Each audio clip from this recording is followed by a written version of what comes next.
Revenge with Karen. They say you can measure a company's soul by the smell of its server room. Ours reeked of desperation, fried plastic, and Axe body spray, thanks to the recent influx of dynamic hires, fresh off LinkedIn boot camps, and TikTok resumes.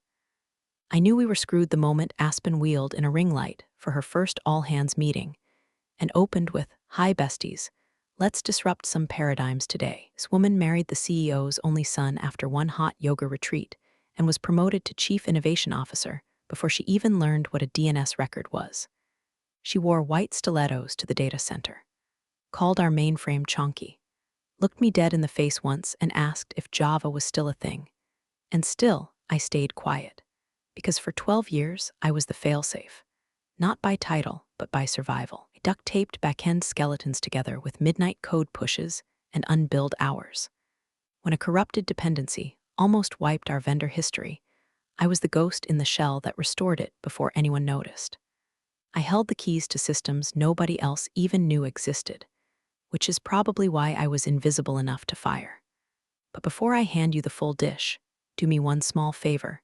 Tap that subscribe button and give this story a like. 97% of folks never subscribe, and it seriously helps the team keep these stories coming. All right, back to the carnage. The morning it all kicked off, Aspen strutted into the 8:30 a.m. strategic renewal sink, sipping a green juice that looked like it had committed crimes. The room fell into an awkward silence, the kind you get before someone says something really dumb. She stood beneath the fluorescent lights like a pageant contestant, trapped in a Jira board. "We are entering a bold new phase," she chirped, eyes scanning us like a bored substitute teacher. "Legacy infrastructure is holding us back. We need fresh blood, modern tools, and let's be honest, fewer dinosaurs." There was an audible clench from the dev row. I felt it in my molars. She smiled like she'd just solved climate change. No one said a word, of course, because the kind of silence that follows that kind of insult isn't deference. It's people wondering if their 401 KS are about to go up in a puff of influencer-grade arrogance. She clicked through a Canva deck, littered with buzzwords she couldn't pronounce. "We'll be sunsetting outdated systems and replacing them with scalable, modular frameworks," she announced, tapping a diagram that was literally a screenshot from someone's GitHub README. "I want you all to feel empowered to challenge norms." What she meant was, "You're all replaceable." I watched her lips move and thought about the DNS failover I'd had to reroute manually last week because her pet migration team forgot to map the secondary. I thought about the undocumented database hooks I'd written back in 2017 that were still keeping our logistics dashboard breathing. And I thought about the NDA she'd signed without reading, the one that explicitly stated my proprietary scripts were mine alone. I said nothing, ended the meeting with a fake laugh and a dismissive wave. "Let's get to work, fam. The future waits for no one, except it does Aspen, and it waits with claws." 2 days later, I got the calendar invite. Subject line, "Quick Sync HR, no agenda, no context, just a cold little placeholder sitting at 4:30 p.m., the corporate equivalent of a guillotine being wheeled into the courtyard." I'd seen it happen before. The vague invites, stiff body language, the glassy smiles from HR as they escorted seasoned employees out like felons. They never scheduled it in the morning. No, they waited until the end of the day, like firing someone was just another to-do item after updating Slack channels, and pretending they cared during Diversity Week. I walked in, and there she was, Aspen, perched on the edge of the HR manager's desk, like she was doing a photo shoot for Fast Company. Nepotism edition. Fake concern was so thick I could smell the synthetic vanilla from her overpriced perfume melting under the fluorescent lights. "Claire, so glad you could make it," she said, crossing one leg over the other like she'd just learned the gesture from a Teg's YouTube clip. "This won't take long." Beside her, poor Greg from HR looked like he was auditioning for the role of spineless henchman #3. He slid a branded folder toward me like it might bite him. "As part of our clean slate initiative," Aspen began, voice dripping with smug corporate treacle, "we're restructuring certain legacy roles to better align with our future-focused vision." Translation, "You're old. You make me look stupid in meetings. And you know I'm a fraud." I didn't blink. I didn't frown. I just listened. "We really appreciate your years of dedication," she added, pausing like she couldn't remember what it was I actually did. "We're moving in a new direction, more agile, more collaborative, more youthful. There it was, the youth dagger. I watched her toss it out like confetti while wearing a pastel blazer she probably bought off an Instagram ad for boss babes. Greg slid the severance agreement forward. This includes a standard package, and we're offering you outplacement support, plus 3 months of COBRA coverage if you enroll by Friday. I glanced at the paper, scanned the legalese. Always forget I used to audit our own contracts. Aspen leaned in, smiling like a teenager who just pulled a fire alarm for attention. Any questions? I looked her dead in the face. No, I said, folding the paper neatly into thirds. Just one thing. She tilted her head, ready to swat at whatever pathetic protest she thought I'd squeak out. You have 15 minutes, I said. She blinked. I'm sorry, I stood, sliding the badge from my lanyard and placing it gently on the desk like a grenade with the pin just pulled. 15 minutes until the patchwork falls apart, I said. Until the tools you never understood start screaming. Until the logs go dark, the queues overflow, and the invoices you streamlined stop processing. Her face twitched, just barely. I leaned closer, voice low and calm. This isn't revenge, Aspen, just done fixing things you were too proud to admit you broke. Then I turned and walked out. Not a single raised voice, not a single curse, just quiet footsteps down a sterile hallway as 1,000 quiet failsafes began their countdown. I didn't go home. I walked 2 blocks down to Cafe Elwood, ordered a black coffee and a cranberry scone I wasn't hungry for, and sat in the corner by the window where I could still see the north face of the building. 15th floor, old domain, lit up like nothing had changed.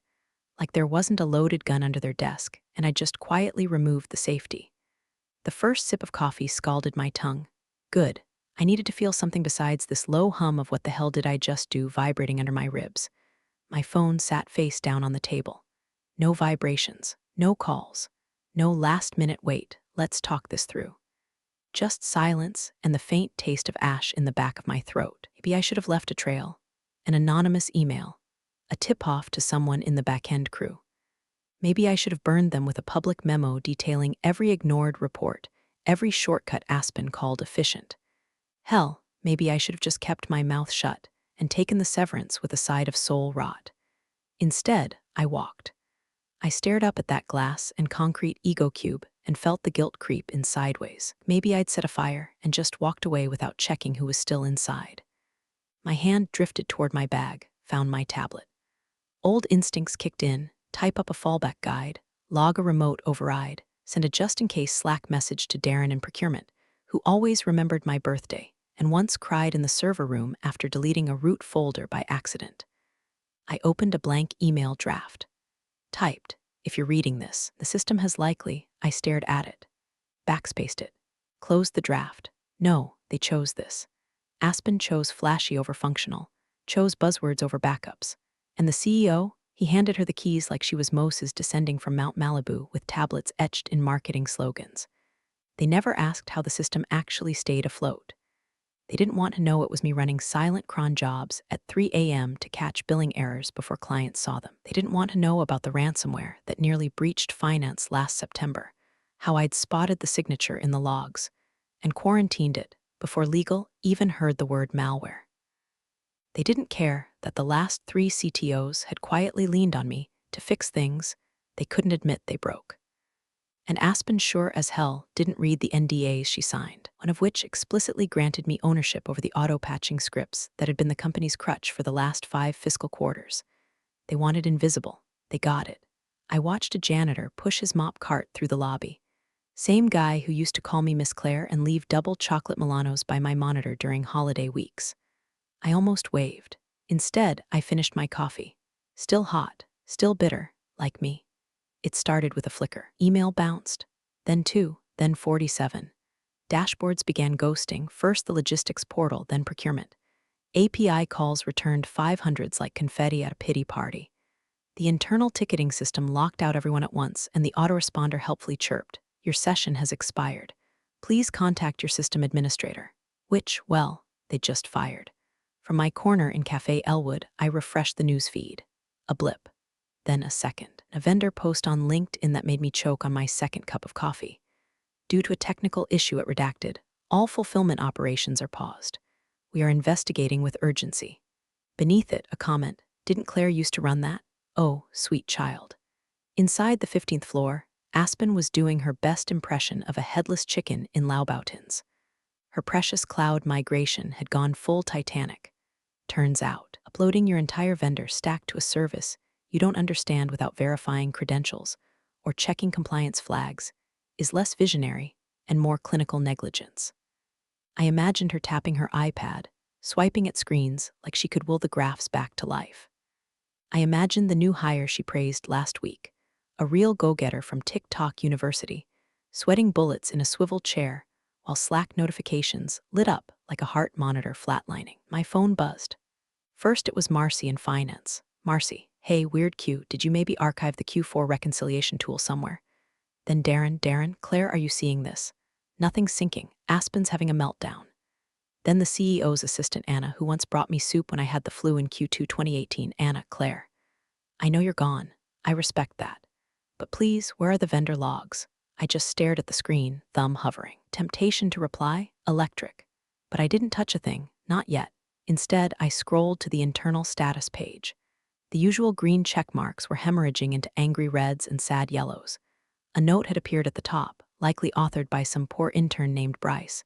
We are currently experiencing a temporary disruption in service across multiple systems. Please bear with us as we resolve the issue. Thank you for your patience. Patience. That's rich. I sipped my coffee and opened the group chat from the old infrastructure team, most of whom had already jumped ship months ago. Alex ex-DevOps told you it would unravel without her. Mira ex-SecOps. Can we start placing bets on when Aspen gets reassigned to new opportunities? Carlos ex-backend lead. I give it till Friday. Tops. Then a new name appeared, Aspen. My eyes narrowed. She'd found the chat. Aspen, hey everyone. Can we please keep things positive? We're all doing our best here, Sparkles # solutions not blame. It took every ounce of restraint not to scream laugh in public. I leaned back, phone in one hand, coffee in the other, and watched from my cozy booth as the empire I held together with bash scripts and spit started to crack apart like a dropped snow globe. 15 minutes. It had only been 11. The breach alert hit the CEO's smartwatch mid-sentence. Was halfway through a PowerPoint slide titled 2025. Scaling trust when his wrist vibrated 3 times in rapid succession. An internal signal protocol the IT team had agreed would only be used for catastrophic failures or active cyber attacks. He excused himself with a smile that twitched like a shorted wire and bolted from the boardroom, tie half loosened, jaw clenched. By the time he reached the elevator, Eagle had already flagged the incident to Risk, and Risk had flagged it to Audit, and Audit, God bless them, had quietly begun combing the infrastructure logs for names. One popped up again and again in the recent deletion records. Claire Forrester, the irony? Nothing Claire did was sabotage. 3 days earlier, 72 hours before Aspen's Circus Act reached its peak, I revoked my own administrative scripts. The ones I'd coded after hours, ones that kept orphan processes from flooding the network, that sanitized input fields against injection attacks, that quietly patched broken handoffs between the old ERP and the shiny new marketing dashboard. I'd never billed for them, never bragged. I didn't need to, but they were mine, and I had the foresight to retain ownership.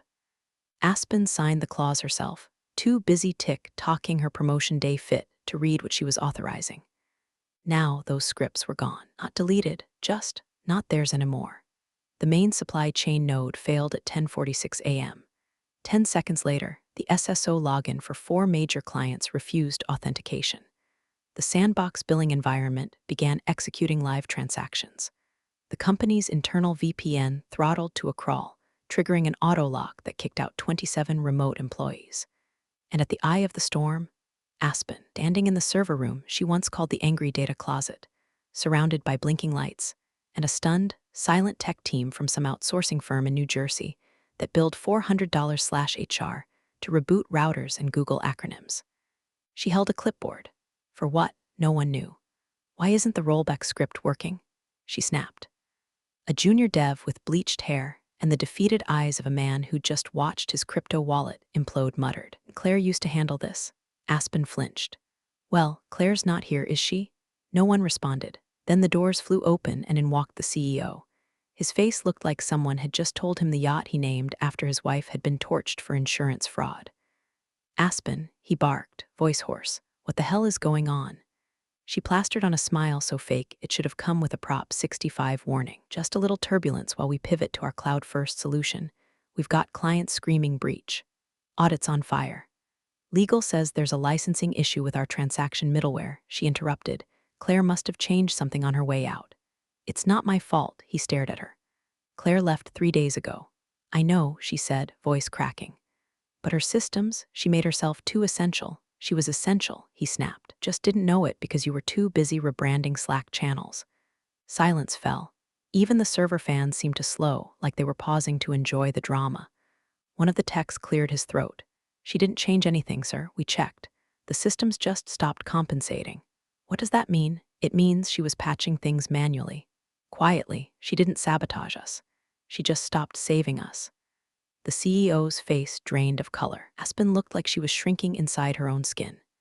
That blazer, so bright and chirpy this morning, suddenly looked like a costume someone had outgrown mid-act. And somewhere, in a cafe with mismatched chairs and a crackling speaker playing lo-fi jazz, I opened my laptop. Inbox 183 unread. Subject lines: urgent system inquiry, possible litigation, can we talk? One-starred message from a name I hadn't seen in months. Subject: coffee sometime. Could really use your eyes on this. I didn't smile, but I did order another scone. The lawyers were the first to turn. Legal, those caffeinated vampires in tailored suits, descended on the situation like they smelled blood in the fiber optics. And they did. In the span of 4 hours, they unearthed expired API keys, third-party licensing violations, and one rather damning Slack message from Aspen 3 weeks prior that read: Claire's paranoid. Nobody cares about old contracts. Just delete the docs. They found the deleted compliance folder too, thanks to backups I'd quietly configured 2 years ago when Aspen first started treating documentation like an optional vibe. Turns out the contract for our main invoicing tool had lapsed back in March. I'd flagged it twice. Aspen called it vendor noise. Now that same vendor had locked our access and was charging double to restore functionality under emergency resumption terms. Legal called it extortion. I called it a predictable tax on arrogance. Meanwhile, the real explosion came from our oldest client, a mid-sized logistics company whose system had been built around ours like an artificial limb. Their operations halted at 11:07 a.m. By 1:42 p.m., sent a letter of intent to sue for breach of SLA and damages. The PR team panicked and issued a scheduled maintenance advisory across all social channels. Unfortunately, someone forgot to turn off auto-replies in the Twitter DMs. The bots helpfully messaged angry clients with, "Thanks for your feedback. Our team is disrupting inefficiency and reimagining scalability." Sparkle's laptop rocket. That one made the rounds on LinkedIn. Fast. By 4 p.m., Aspen was a ghost haunting her own office. No more chirpy emojis. No more blazers in TikTok pastels.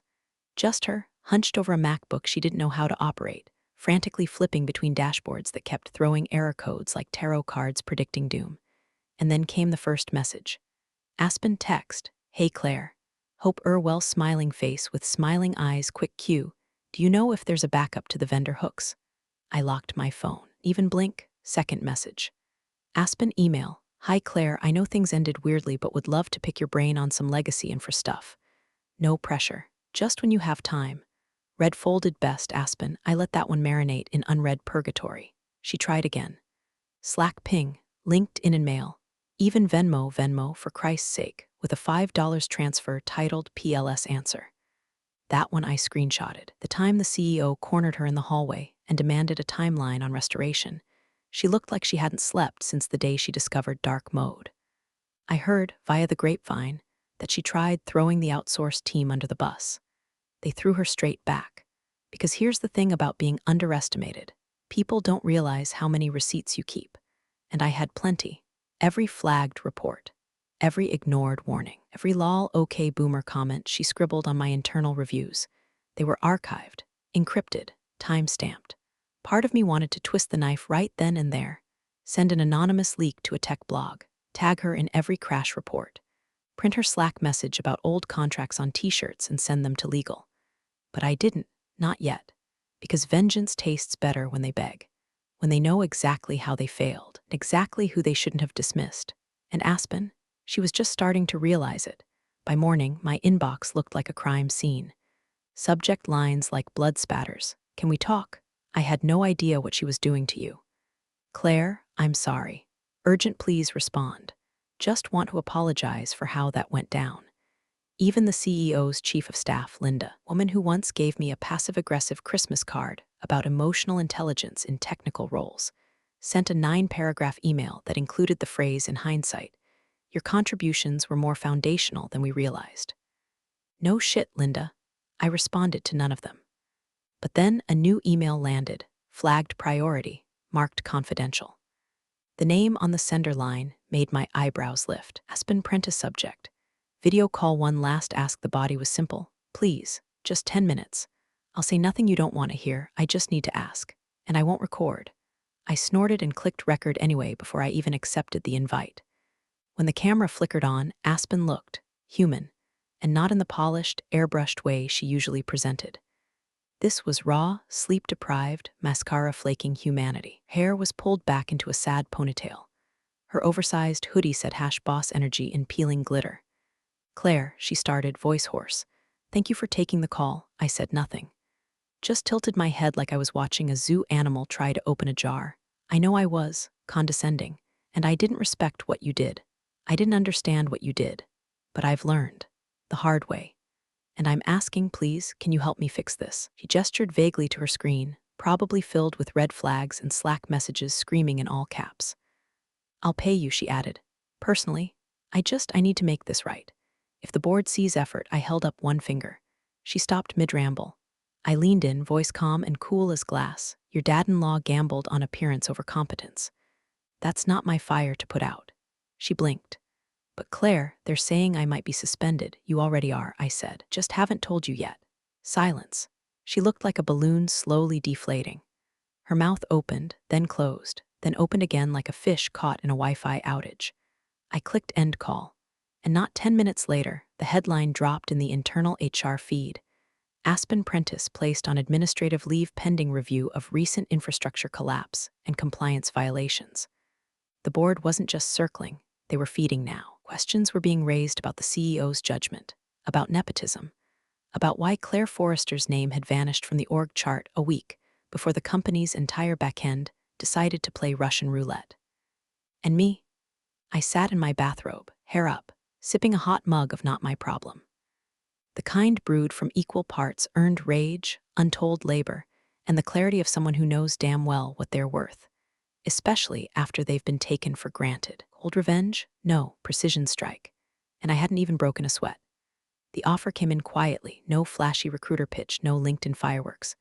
Just a sleek little envelope on my doorstep, hand-delivered with a handwritten note. Claire, we've always known what you're capable of. Ready when you are, SR. Stratum Systems. I laughed, out loud. Because Stratum had been circling me for years, poaching attempts, casual coffees, just checking in emails. But I stayed loyal. I fixed what wasn't mine to fix. I held a company together that treated me like a utility closet with legs. This time, I said yes. Consulting contract, 6-month retainer, twice the money, half the stress, no dress code, and most importantly, respect baked into the onboarding. They didn't ask me to prove myself. They asked how fast I could start and if I wanted a Mac or Linux box. Already had a list of projects they wanted my brain on, labeled Claire's tier. I took the Linux box. My first call wasn't a status check, it was a strategy brainstorm. And when I explained how to optimize their distributed load systems, someone actually listened, took notes, asked real questions. The CTO even thanked me twice. Week 3, I walked past my old building just to see if I'd feel anything. Office that once hummed with fluorescent pressure and sugarless ambition was empty, windows dark. A for lease sign duct taped to the inside of the door like a bad breakup letter scrawled on the back of a CVS receipt. It didn't sting. It didn't vindicate. It just was. The place had never been mine, not really. I was its spine, but they only noticed when they slipped a disc. The silence now, that was the real satisfaction. No fireworks, no parades, just the soft click of my boots on the sidewalk, the breeze rustling a piece of printer paper still taped to the lobby glass. Visitor Wi-Fi, welcome one. God, they never changed the password. I passed by without slowing down. No middle finger, no gloat, just a deep breath and the clean air of after. Back at home, my calendar looked like freedom. I worked from the sunroom, wore socks with holes, brewed coffee that didn't taste like burnt expectations, answered only to people who respected what I did, and never, ever said let's disrupt legacy models with a straight face. They say revenge is best served cold.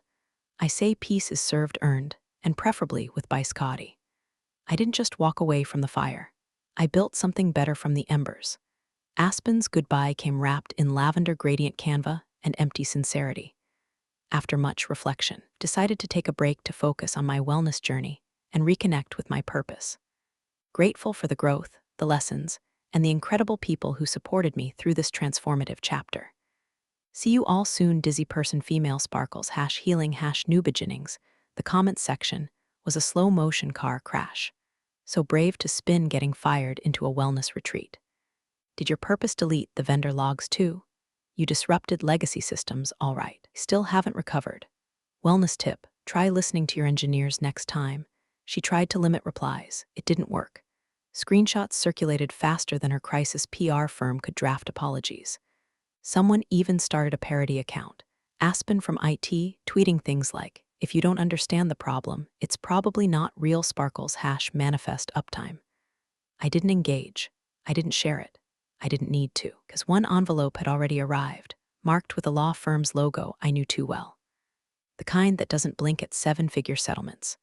Inside, Subpoena Claire Forrester is hereby requested to provide technical testimony in the matter of shareholders v. Eldridge Corporation.